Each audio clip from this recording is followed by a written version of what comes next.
So ഇന്ന് നമ്മുടെ next set of പ്രിൻസൊക്കെയാണ് കൊടുക്കുന്നത്. ഇത് നെക്സ്റ്റ് നമ്മൾ ലാസ്റ്റ് വീഡിയോ ഷെയർ ചെയ്തതായിരുന്നു ലാസ്റ്റ് ക്ലാസ്സിൽ എടുത്തത്. അതല്ലാതെ ഇനി കുറച്ച് set of florals and leaves പാറ്റേൺസും കൂടെ ഞാൻ ഷെയർ ചെയ്ത് തരാം. ഇത് കണ്ട ഫ്ലവർ പോലെ ഉണ്ടെങ്കിലും ഒരു ലീഫിൻ്റെ പാറ്റേൺ ആണ്. ആദ്യം യു ഡ്രോ ഇങ്ങനെ ഒരു കേർവി ആയിട്ട് ഒരു ലീഫ് വരയ്ക്കുന്നു. കുറച്ച് വളവും ചെരിവൊക്കെ കൊടുക്കണം കേട്ടോ, അപ്പോഴേ ആ ലീഫിൻ്റെ പാറ്റേൺ വരുള്ളൂ. ഇനി നമ്മൾ ട്രഡീഷണൽ ലീഫ് വരയ്ക്കില്ലേ, ഒരു ഭാഗം ഷാർപ്പാക്കി വെച്ചിട്ട് മറ്റേത് ഒരു സി പോലെ കൊണ്ടുവന്നിട്ട് അതിനെ ജോയിൻ ചെയ്യണം. ഇനി നമ്മളിത് ഇപ്പുറത്ത് വരച്ച പോലെ തന്നെ കുറച്ച് കേർവി ആയിട്ട് ഈ സൈഡിൽ നിന്നും കൊണ്ടുവരിക. നെക്സ്റ്റ് ഇവിടെ നിന്ന് കൊണ്ടുവന്നു ഇങ്ങനെ 5 പെറ്റൽസ് ഉള്ള ഒരു ലീഫാണത്. ലീഫ് എന്ന് പറയുമ്പോൾ അത് തിരിച്ചറിയണമല്ലോ. അപ്പോൾ നമ്മൾ ഇതിൻ്റെ സെൻറ്ററിലൂടെ ഒരു ലൈൻ വരച്ചു കൊടുക്കും.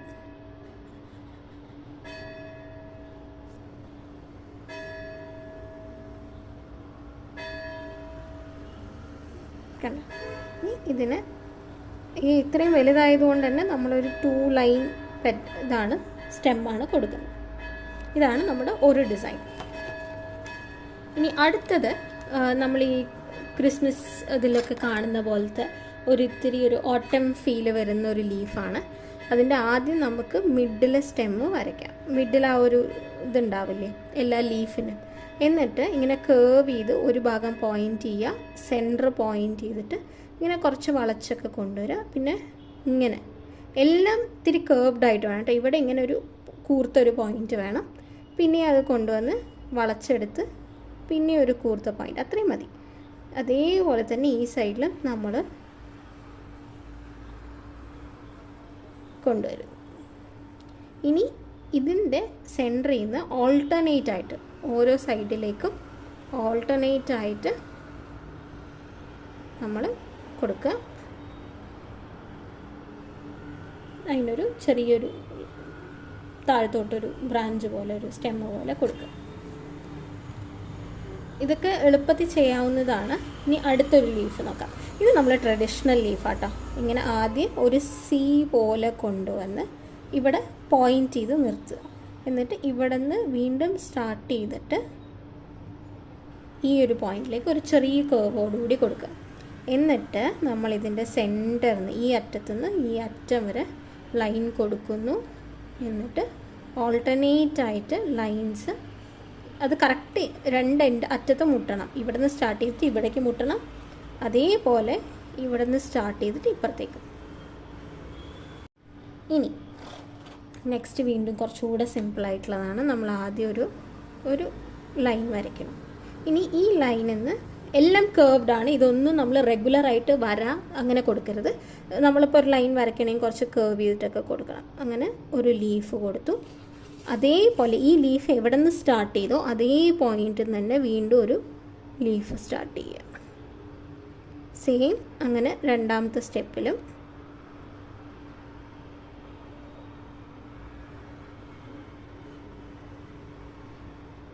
അങ്ങനെ ഒരു 3 സെറ്റ് നമുക്ക് വരയ്ക്കാം.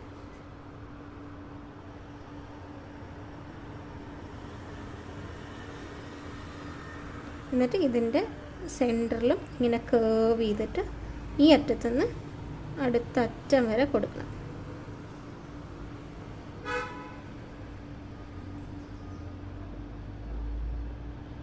കണ്ടോ? ഇത്രയേ ഉള്ളൂ.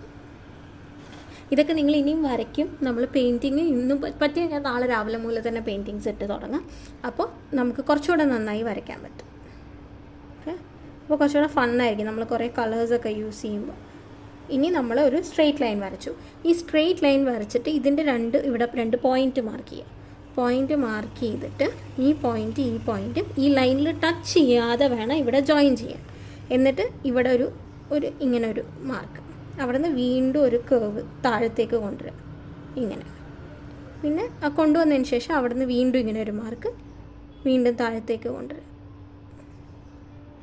നെക്സ്റ്റ് നമ്മൾ വീണ്ടും കൊണ്ടുവന്നു.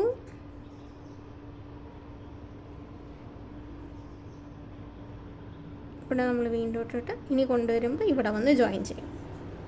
കണ്ടോ, എളുപ്പമാണ് ഇത് വരയ്ക്കാൻ. ആ ലൈൻ ഇട്ടിട്ട് അതിൻ്റെ ലൈനിൻ്റെ അവിടെ നിന്ന് താഴോട്ട് കൊണ്ടുവന്നാൽ മതി. ഇനി നെക്സ്റ്റ് ലീഫ് വിത്ത് ഒരു ഫ്രൂട്ട് അല്ലെങ്കിൽ ഒരു ബഡ് എന്നുള്ള കോൺസെപ്റ്റിലാണ് നമ്മൾ വീണ്ടും ഒരു കേർവ്ഡ് ലൈൻ വരച്ചു. ഒരു സൈഡിൽ മൊത്തം നമ്മൾ ചെറിയ ലീഫ്, ഈ ലീഫ് നമ്മൾ വർലിയിലൊക്കെ വരച്ചിട്ടുണ്ടാവും.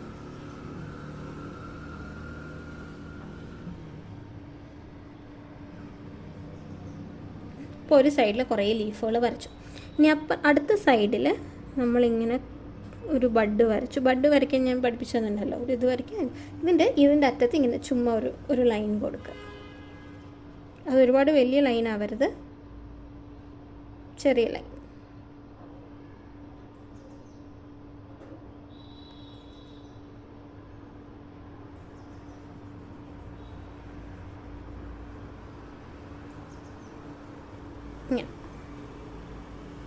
ഇതാണ് നെക്സ്റ്റ് വരുന്നത്.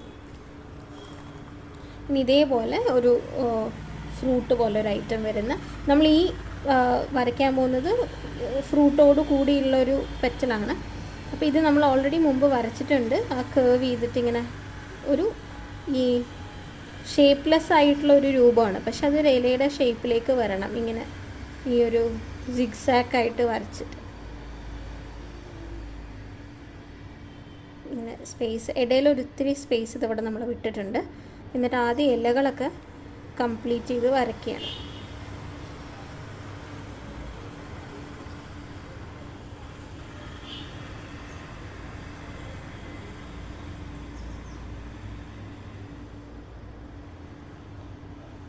എന്നിട്ട് ഇവിടെ ഇങ്ങനെ കേർവ് ചെയ്യുക. എന്നിട്ട് ഇതുണ്ടോ, അവിടെ നമ്മളിങ്ങനെ ഇങ്ങനെ ചെക്ക് പോലെ കൊടുക്കുകയാണ്. എന്നിട്ട് നെക്സ്റ്റ് ഒരു ബഡ് കൊടുക്കും. അതേപോലെ തന്നെ വീണ്ടും ഒരു കേർവ്ഡ് ഇങ്ങനെയുണ്ടോ, ഇങ്ങനത്തെ ഒരു ഷേപ്പ് വരച്ചു. നടുവിലൊരു വര കൊടുത്തു. അതിന് ഇനി കുറച്ച് ചെക്സ് പോലെ വരച്ചു. എന്നിട്ട് നമ്മൾ വീണ്ടും ഇതിൻ്റെ അറ്റത്തും നമ്മൾ നേരത്തെ വരച്ച പോലെ ഒരു കുഞ്ഞു ഒരു ലൈൻ. എല്ലാം നിങ്ങൾ നോർമലി ജസ്റ്റ് ഒന്ന് പ്രാക്ടീസ് ചെയ്യാനാണ് വരപ്പിക്കുന്നത്. നാളെ മുതലായിരിക്കും നമ്മൾ ശരിക്കും പെയിൻറ്റിങ്സ് ചെയ്തു തുടങ്ങുക. അപ്പോൾ ഇതിൽ പറയാത്ത കുറേ മോഡലുകൾ ഞാൻ പറഞ്ഞു തരാം. ഇതിപ്പോൾ ഓൾറെഡി നിങ്ങൾക്ക് ജസ്റ്റ് ഒന്ന് പ്രാക്ടീസ് ചെയ്യാൻ പെൻസിൽ കൊണ്ട് വരച്ച് വെച്ചിട്ടാണ് നിങ്ങൾക്ക് പറയുന്നത്. അതുകൊണ്ടാണ് എനിക്ക് കുറച്ചുകൂടെ പെട്ടെന്ന് പറഞ്ഞു പോകുന്നത് കേട്ടോ. ഇനി അടുത്തത്, ഇപ്പോൾ ഒരു കോർണറിൽ നിന്നൊരു ബ്രാഞ്ചൊക്കെ വരുന്നുണ്ട് എന്ന് വെച്ച് കഴിഞ്ഞാൽ നമുക്കിത് ഇങ്ങനെ കൊണ്ടുവരാം. ഇങ്ങനെ കൊണ്ടുവന്നിട്ട് ഈ അറ്റം ഇങ്ങനെ വരയ്ക്കാം. എന്നിട്ട് അതിന് നല്ല ഗ്യാപ്പ് കൊടുക്കണം കേട്ടോ. ഗ്യാപ്സ് ഇവിടെയൊക്കെ നല്ല ഗ്യാപ്പ് വരണം. അപ്പോൾ ഗ്യാപ്പിൽ നമ്മൾ മറ്റുള്ള ലീഫുകളെല്ലാം വരച്ചു കൊടുക്കുക. കണ്ടോ, ഇത് ഇങ്ങനെ ഓരോ കോർണറിൽ നിന്നും ഈ സൈഡിൽ നിന്ന് താഴെ നിന്ന് മുകളിലോട്ട്, മുകളിൽ നിന്ന് താഴേക്കൊക്കെ വരയ്ക്കാം. ഞാൻ ലാസ്റ്റ് നിങ്ങൾക്ക് കാണിച്ചിരുന്ന പെയിൻറ്റിങ്ങിലും ഞാൻ ഇതുപോലത്തെ പെറ്റൽസ് ലീഫുകൾ വരച്ചിട്ടുണ്ട്. ഓൾറൈറ്റ്, നമുക്ക് അടുത്ത ഷേപ്പ്, ഫ്ലവറിൻ്റെ ഷേപ്പിലേക്ക്. ഇത് നമ്മൾ ഓൾറെഡി വരച്ചിട്ടുള്ള ഒരു മോഡലാണ്. ഇങ്ങനെ ഒരു ലൈൻ വരയ്ക്കുക, കേർവ് ചെയ്തിട്ട് ഈ ബലൂണും നമ്മുടെ വാട്ടർ ഡ്രോപ്ലെറ്റ്സ് ഒക്കെ ഇല്ലേ, അതുപോലത്തെ ഒരു ഷേപ്പ് വരയ്ക്കുക. ഇനി അതേപോലത്തെ ഷേപ്പ് പകുതിയിൽ നിന്ന് സ്റ്റാർട്ട് ചെയ്ത് എങ്ങനെ ഉണ്ടാവും, അതേപോലെ 4 എണ്ണം വരയ്ക്കുക. ഒരു സിമ്പിളായിട്ടുള്ള ഫ്ലവർ. ഇനി ഇത് നിങ്ങൾക്ക് വല്ല ഡൂഡ്ലിങ്ങിനും ഒക്കെ ഉപയോഗിക്കാം കേട്ടോ. ഇത് ഈ പാറ്റേൺസ് പഠിക്കുന്നത് അതേപോലെ തന്നെ നമ്മൾ ഒരെണ്ണം കൂടെ വരയ്ക്കുകയാണ്. ഡ്രോപ്ലെറ്റ് പോലെ വരച്ചു. അതേ തന്നെ ഒരു 4 പെട്ടെന്ന് നിങ്ങളുടെ അടുത്തൊരു ചിത്രം വരയ്ക്കാൻ പറഞ്ഞാലൊക്കെ നിങ്ങൾക്ക് സൈഡിൽ എന്തെങ്കിലും പ്രോജക്റ്റ് അസൈൻമെൻറ്റ് ചെയ്യുന്നതിൻ്റെയൊക്കെ സൈഡിൽ എന്തെങ്കിലും ഡെക്കറേഷനൊക്കെ ചെയ്യണമെങ്കിൽ ഇങ്ങനത്തെ പാറ്റേൺസും ഇതൊക്കെ നിങ്ങൾക്ക് യൂസ് ചെയ്യാം. ഇത് ബോഹോന് മാത്രം യൂസ് ചെയ്യാൻ പറ്റുന്നതല്ല, ഇത് ഏത് പെയിൻറ്റിങ്ങിൽ വേണമെങ്കിലും നിങ്ങൾക്ക് നിങ്ങളുടേതായ രീതിയിൽ യൂസ് ചെയ്യാം. ഓൾറൈറ്റ്, ഇനി നമുക്ക് നെക്സ്റ്റ് ഒരു കുറച്ചുകൂടെ ലെങ്തിയറായിട്ടുള്ള പേജിൽ സ്പേസ് ഒക്കെ ഉണ്ടെങ്കിൽ ഇങ്ങനെ താഴത്തോട്ട് കൊണ്ടുവരാം. എന്നിട്ട് ഇങ്ങനെ നീളത്തിൽ കൊടുക്കണം കേട്ടോ. ഈ ഒരു പുല്ലൊക്കെ ഉണ്ടാവില്ലേ നമ്മൾ, അതിൻ്റെയൊക്കെ ഒരു മോഡൽ, എക്സാക്ട്ലി പുല്ലല്ല, അതിൻ്റെ ഒരു ഡിഫറെൻറ്റ് മോഡൽ എന്ന് വേണമെങ്കിൽ പറയാം.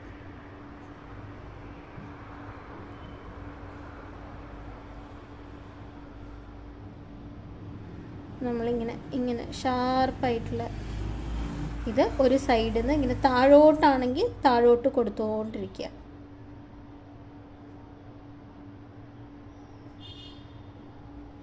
കണ്ടോ? ഇവിടെ നിന്ന് എപ്പോഴും താഴത്തേക്ക് പോവാം.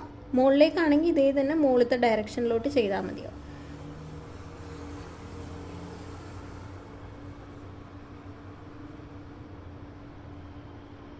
ഇവിടെ എത്തുമ്പോൾ ഞാൻ ഇത്തിരി കേർവ് ചെയ്ത് കൊടുക്കുന്നുണ്ട്, കാരണം അറ്റമാണ്. അറ്റത്തിന് കുറച്ചല്ലേ കാണുകയുള്ളൂ. അപ്പം ഞാനിങ്ങനെ ഉണ്ടോ. ഇനി ഇതേ തന്നെ നമ്മൾ സെയിം മെത്തേഡ്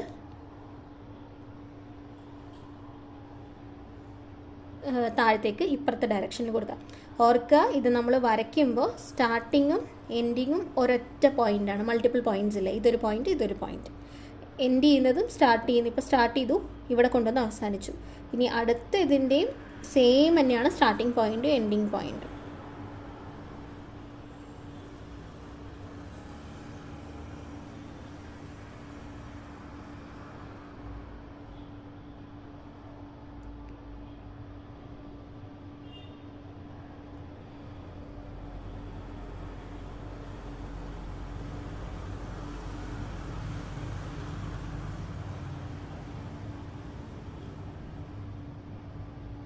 ഉണ്ടോ? അപ്പോൾ നമ്മൾ ഈ പാടത്തൊക്കെ കാണും ഇങ്ങനത്തെ, അല്ലെങ്കിൽ റോഡിൻ്റെ സൈഡിലൊക്കെ ഇങ്ങനത്തെ ടൈപ്പ് കാണും. അതിനെയൊക്കെ നമ്മൾ കുറച്ചും കൂടെ മോഡേണൈസ് ചെയ്ത് വരയ്ക്കുന്നേ ഉള്ളൂ. ഇത് സിമ്പിളായിട്ട് വരയ്ക്കാൻ പറ്റുന്നതാണ് കേട്ടോ. അപ്പോൾ നമ്മൾ ഇതാ ഇങ്ങനെ ഒരു കേവ് വരച്ചു കൊടുത്തു. കേവ് വരച്ചിട്ട് അതിൻ്റെ അറ്റത്ത് ഒരു വാട്ടർ ഡ്രോപ്ലെറ്റ്സ്. ഇതിനെ ഞാൻ ഡ്രോപ്ലെറ്റ് എന്നുള്ള പേരിലാണ് പറയണേ. ഇനി അതന്നെ നമുക്ക് ഇതുണ്ട് ഇങ്ങനെ റിബൺ പോലെ. ഇതും സ്റ്റാർട്ടിങ് പോയിൻറ്റും എൻഡിങ് പോയിൻറ്റും ഒരേ പോയിൻ്റാണ് രണ്ട് സൈഡിലും. ഇപ്പോൾ ഈ പോയിൻ്റിൽ നിന്ന് സ്റ്റാർട്ട് ചെയ്തു, ഈ പോയിൻറ്റിൽ തന്നെ കൊണ്ടുവന്ന് അവസാനിച്ചു. സെയിം ഇപ്പുറത്തെ സൈഡിലും. കണ്ടോ? ഇത് നമ്മൾ അറ്റം വരെ കൊടുക്കില്ല, ഒരു മിഡ് എത്തുമ്പോൾ നമ്മൾ നിർത്തും ഇങ്ങനത്തെ ഡിസൈൻ. പിന്നെ അടുത്തതും ഇപ്പുറത്തെ സൈഡിൽ നിന്ന് നമ്മളിങ്ങനെ കൊണ്ടുവരുന്നു, ടിപ്പ് കൊണ്ടുവന്നു.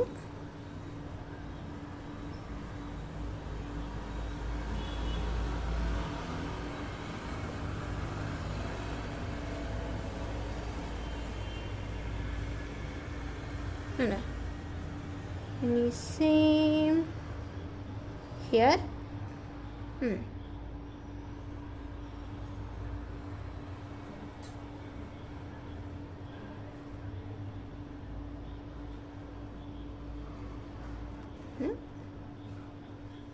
ഈ ഒരു പോയിൻ്റ് എത്തുമ്പോഴത്തേക്കും നമ്മൾ നിർത്തും. ഇതിനെ തന്നെ നമുക്ക് ഉള്ളിൽ ഇതിപ്പോൾ നമ്മൾ എല്ലാം പ്ലെയിനാണ് ചെയ്തത്, ഒന്നും ഫില്ല് ചെയ്തിട്ടില്ല. ഇനി പെയിൻറ്റിങ് ചെയ്യാൻ തുടങ്ങുമ്പോൾ ഇതിൻ്റെ ഉള്ളിലൊക്കെ നമ്മൾ ഫില്ലിങ്സ് കൊടുക്കും. വേണമെങ്കിൽ ഇവിടെ ഇങ്ങനെ ഫില്ലിങ്സ് കൊടുക്കാം. അതുപോലെ ഇത് കുറച്ച് എൻലാർജ് ചെയ്താണ് വരയ്ക്കുന്നതെങ്കിൽ നമുക്ക് അതിൻ്റെ ഉള്ളിൽ ഇങ്ങനെ ലൈൻസോ ചെക്സോ അങ്ങനെ പല പ്രിൻ്റുകളും ഇട്ട് കൊടുക്കാം. അതൊക്കെ നമ്മളിപ്പം പോകുമ്പോൾ നിങ്ങൾക്ക് ചെയ്യും. ഞാനിങ്ങനെ ഫസ്റ്റ് നമ്മൾ വരലിയിൽ ഇങ്ങനെ ഓരോരോ പോയിൻ്റായിട്ട് പഠിച്ചെങ്കിലും ഇനിയുള്ളത് ജസ്റ്റ് ഒന്ന് ബ്രഷ് ചെയ്ത് പോവുകയുള്ളൂ. ഈ പല പെയിൻറ്റിങ്ങിന് ഇതുപോലെ ഇൻട്രൊഡക്ഷൻ ഇതുപോലത്തെ സെഷൻസ് വരും. അപ്പോൾ ഈ സെഷൻസ് ഞാൻ ജസ്റ്റ് 1-2 ക്ലാസ്സിൽ കംപ്ലീറ്റ് ചെയ്തിട്ട് ബാക്കി നമ്മൾ പെയിൻറ്റിങ്ങിലോട്ട് പോകുമ്പോൾ കൂടുതൽ പഠിക്കുമ്പോൾ കൂടുതൽ വേരിയൻസ് നിങ്ങൾക്ക് മനസ്സിലാവും. അപ്പോൾ ഒപ്പം തന്നെ ഇതിൻ്റെ ഇടയിൽ ഞാൻ നിങ്ങൾക്ക് ഇതുപോലത്തെ ഓരോ മോട്ടിഫുകളും ഓരോ പ്രിൻ്റുകളൊക്കെ ഡിഫറെൻറ്റ് ടൈപ്സ് ഇടയിൽ തരാം. പക്ഷെ നമ്മൾ കൂടുതലും ചെയ്യുക പെയിൻറ്റിങ്ങുകളിലേക്ക് പോകുമ്പോഴായിരിക്കും. അപ്പോൾ ഇന്നത്തെ ക്ലാസ് ഇവിടെ കഴിഞ്ഞു. ഇനി ഇപ്പോൾ ഇത്രയും മോഡൽസ് നമ്മൾ ചെയ്തില്ലേ, ഇനി നമ്മൾ നാളെ മുതൽ പ്രിഫറബിളി ഞാൻ നാളെ മുതൽ തന്നെ ബോഹോ പെയിൻറ്റിങ് ഇട്ട് തുടങ്ങും. അത് നല്ല രസമാണ്, നിങ്ങൾക്ക് അധികം ടൈം എടുക്കില്ല. അതുകൊണ്ട് ഞാൻ ഡെയിലി ഷെയർ ചെയ്യാം ക്ലാസ്സസ്. നിങ്ങളത് പെൻഡിങ് ആണെന്ന് പറഞ്ഞ് ടെൻഷൻ ആവേണ്ട, ടൈമിനനുസരിച്ച് ഫ്രീ ആകുമ്പോൾ ചെയ്താൽ മതിയാവും. ഡെയിലി ചെയ്യുന്നതിന് കാരണം ഒരു 5 minutes ഒക്കെ എടുക്കുകയുള്ളൂ അത് ചെയ്യാൻ. ഒരു മാക്സിമം പോയ 10 minutes, അതിൽ കൂടുതലായിട്ട് ചെയ്യാൻ ടൈം വേണ്ട നിങ്ങൾക്ക്. അതുകൊണ്ടാണ് ജസ്മിൻ നിങ്ങൾ നേരത്തെ തീരും, പിന്നെ ബാക്കി ടൈമൊന്നും ഒന്നും ചെയ്യാനില്ല എന്നുള്ളൊരു ഫീല് വരും ബോഹോ എത്തുമ്പോൾ. അതുകൊണ്ടാണ്. Okay, then we'll see you tomorrow with boho paintings. All right. ഇപ്പോൾ ഞാൻ നേരത്തെ പറഞ്ഞ പോലെ ഞാൻ ചെറിയൊരു ബുക്കാണ് വെച്ചിരിക്കുന്നത്. ഞാൻ നേരത്തെ പറഞ്ഞു ചെറിയ ബുക്കാണെങ്കിൽ ഒരു പേജിൽ തന്നെ ചെയ്യാം. നിങ്ങൾ വലിയ ബുക്കാണ് യൂസ് ചെയ്യുന്നതെങ്കിൽ ഐ തിങ്ക് കുറച്ച് പേരെല്ലാം വലിയ ബുക്കാണ് യൂസ് ചെയ്യുന്നത്. അപ്പോൾ പേജിന് നടുവേ ഒരു ലൈൻ വരയ്ക്കുക, ഇപ്പുറത്തൊരു പെയിൻറ്റിങ് ചെയ്യുക, ഇപ്പുറത്തൊരു പെയിൻറ്റിങ് ചെയ്യുക, അങ്ങനെ വേണം ചെയ്യാൻ. വൺ മോർ പോയിൻറ്റ്, നിങ്ങൾക്ക് നിങ്ങളുടെ കയ്യിലുള്ള വാട്ടർ കളേഴ്സ്, ഇപ്പം ഞാൻ ചുമ്മാ എൻ്റെ കയ്യിൽ ഇപ്പോൾ ക്വിക്കായിട്ടൊരു കുട്ടി വാട്ടർ കളർ പാലറ്റാണ് ഉള്ളത്. ബാക്കിയുള്ളതെല്ലാം എൻ്റെ സ്റ്റുഡിയോയിലുള്ളത്. ഇപ്പോൾ ഞാൻ എൻ്റെ കൊച്ചിയിലെ വീട്ടിലാണ്. അപ്പോൾ ഈ പാലറ്റിലുള്ളതായിരിക്കും ഞാൻ യൂസ് ചെയ്യുക. നിങ്ങൾക്ക് എനി കളർ കോമ്പിനേഷൻസ്, ഇപ്പോൾ ഞാൻ യൂസ് ചെയ്യുന്ന കളർ തന്നെ നാളെ മുതൽ യൂസ് ചെയ്യണമെന്നില്ല. ഇൻ കേസ് ആ കളർ നിങ്ങളുടെ കയ്യിലില്ലെങ്കിലും ഡോ നോട്ട് വറി, കയ്യിലുള്ള കളേഴ്സ് വെച്ചിട്ട് നിങ്ങൾ ചെയ്യുക. എനിക്ക് എന്നിട്ട് കാണിച്ചു തരുമ്പോൾ പറഞ്ഞാൽ മാത്രം മതി you have change your colours എന്നുള്ളത്. അത്രയേ ഉള്ളൂ. പിന്നെ നമുക്ക് കൂടുതലായിട്ട് വേണ്ടി വരിക pen, scale, normal pen, scale, black ജെല്ലുണ്ടെങ്കിൽ, ജെൽ പെൻസ് ഉണ്ടെങ്കിലോ CD മാർക്കേഴ്സ് ഉണ്ടെങ്കിലോ യൂസ് ചെയ്യുക. അല്ലാന്നുണ്ടെങ്കിൽ ക്വിക്കായിട്ട് ഷോർട്ടായിട്ട് ഞാൻ പറയാം, gel pen, CD markers, pencil, scale and water colour, 2 drawing book, ഇത്രയും മതി ബോഹോ പെയിൻറ്റിങ്ങിന്. നമ്മളിപ്പോൾ ഐ തിങ്ക് നിങ്ങളുടെ കയ്യിലുള്ള സാധനങ്ങളായിരിക്കും.